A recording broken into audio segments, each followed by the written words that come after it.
Hello guys! Ngayon ang araw ng selebrasyon ng first death anniversary ng aking papa. Pasensya na pa dahil hindi kami nakauwi. Yung pangako ko sa'yo na sa 1 year death anniversary mo ay nandyan kami. Pasensya na po talaga. Pero nasa puso ko na miss na kita.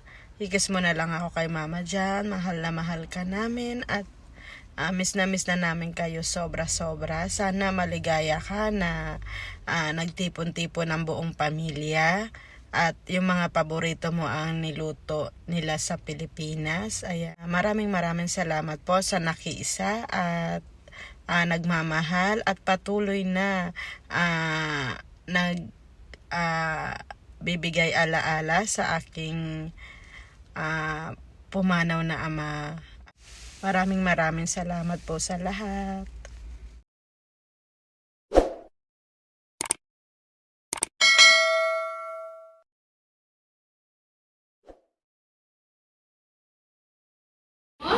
Naintindihan mo awak kasabot? English ba? Mamaya nga ito yung ano ha, namin. Ano mo? Ano siya ba yun? Gano'n na? Isali mo na sa biyaya malaki. Yung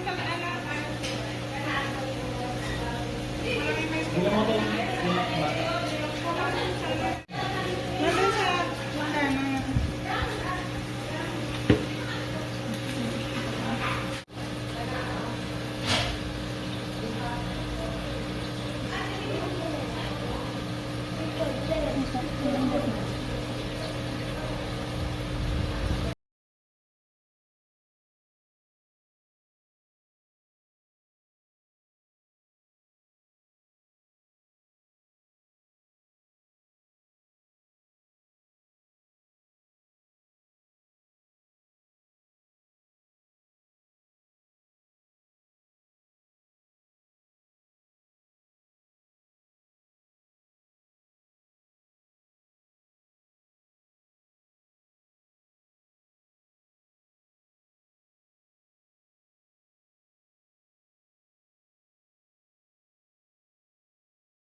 Kristo, isang anak ng Diyos, Panginoon nating lahat.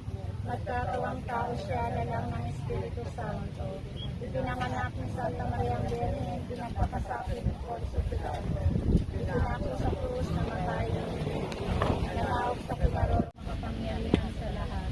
Doon magmumula paririto tuhukon sa nangabubuhay at nangamatay na tao. Sumasampalataya naman ako sa Diyos Espiritu Santo, sa banal na simbahang Katolika, sa kasamahan ng mga banal, sa kapatawaran ng mga kasalanan, sa pagkabuhay ng mabuti ng mga patay na tao, at sa buhay na walang hanggan. Ama namin, sumasalangit ka, sambahin naman. Huwag pinagpala sa babaeng lahat, pinagpala naman ang iyong anak na si Santa Maria, ina ng Diyos, panalangin mo kami makasalanan ng mama. Aba, Ginoong Maria, napupuno ka ng grasya, ang Panginoong Diyos ay sumasa iyo. Bukod kang pinagpala sa babaeng lahat, pinagpala naman ang iyong anak na si Santa Maria, ina ng Diyos. Aba, Ginoong Maria, napupuno ka ng grasya, ang Panginoong Diyos. Isis ko alang-alang sa kampal na tinanggap ng iyong kagalang